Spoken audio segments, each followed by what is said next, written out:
মঙ্গলদৈ নিকটৱৰ্তী ঔতলা বেঙাবৰা গাঁৱৰ নিবাসী কৃতি শিক্ষয়িত্ৰী প্ৰতিমা বৰাৰ বিয়োগত অঞ্চলজুৰি শোকৰ ছাঁ। বলুপাৰা আব্দুল মান্নান প্ৰাথমিক বিদ্যালয়ৰ অৱসৰী প্ৰধান শিক্ষয়িত্ৰীগৰাকীয়ে আনক হহুৱাই ভালপোৱা সাহসী উদ্যমী মহিলা শ্ৰদ্ধাৰ প্ৰতিমা বৰাই গুৱাহাটী নেমকেয়াৰ হস্পিটেলত যোৱাকালি সন্ধিয়া শেষ নিশ্বাস ত্যাগ কৰে। সুদীৰ্ঘকাল শিক্ষকতাৰে মানৱ সম্পদ গঢ়া প্ৰতিমা বৰাৰ মৃত্যুৰ সময়ত বয়স আছিল 63 বছৰ।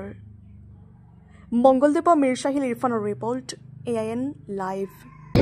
আমি অতি দুখেৰে জনাওঁ যে দৰং তথা মংগলদৈৰ এগৰাকী সৰ্বগ্ৰাহী ব্যক্তি ঔতলা বেঙাবৰা নিবাসী বলুপাৰা আব্দুল মান্নান প্ৰাথমিক বিদ্যালয়ৰ পৰা আজি 3 বছৰ আগতে অৱসৰ গ্ৰহণ কৰা দৰং জিলাৰ কৃতি শিক্ষকৰ বঁটা প্ৰাপক শ্ৰদ্ধাৰ প্ৰতিমা বৰা বাইদেউ যোৱাকালি গুৱাহাটীৰ এখন ব্যক্তিগত হস্পিটেলত শেষ নিশ্বাস ত্যাগ কৰে। তেখেতৰ মৃত্যুৰ সময়ত পৰিয়ালবৰ্গৰ পৰা জানিব পৰা মতে বয়স আছিলে 63 বছৰ।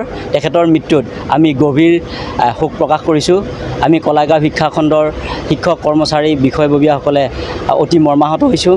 ইতিমধ্যে তেখেতৰ শেষ শ্ৰদ্ধা জ্ঞাপন অনুষ্ঠান তেখেতৰ গৃহত অনুষ্ঠিত হৈ আছে আৰু তেখেতৰ এই শেষ শ্ৰদ্ধা জ্ঞাপন অনুষ্ঠানত ঔতলা অঞ্চলৰ প্ৰায় সংখ্যক দল সংগঠন আদিয়ে অংশগ্ৰহণ কৰে। ময়ো কলাগাঁও শিক্ষাখণ্ডৰ এগৰাকী কৰ্মচাৰী তথা সদৌ অসম গৰিয়ামূৰীয়া দিশী জাতীয় পৰিষদ দৰং জিলা সমিতিক প্ৰতিনিধিত্ব কৰি তেখেতৰ শেষ শ্ৰদ্ধা জ্ঞাপন অনুষ্ঠানত মই অংশগ্ৰহণ কৰোঁ। আজিৰ এই অনুষ্ঠানত অংশগ্ৰহণ কৰে মানুহৰ বাবে দৰং অসমৰ বিষয়ববীয়াসকলে ঔতলা সাহিত্য সভা, ঔতলা ফ্ৰেণ্ডছ ক্লাব, নয়নেপুৰা সাংস্কৃতিক মঞ্চ, ভাস্কৰ জ্যোতি প্ৰগতি সংঘকে আদি কৰি বিভিন্ন দল সংগঠন আদিয়ে আজি তেখেতক শেষ শ্ৰদ্ধা জ্ঞাপন কৰে। তেখেতৰ ইতিমধ্যে স্বৰ্গগত আত্মাই শান্তি লাভ কৰক, আমি তাকে কামনা কৰিছোঁ।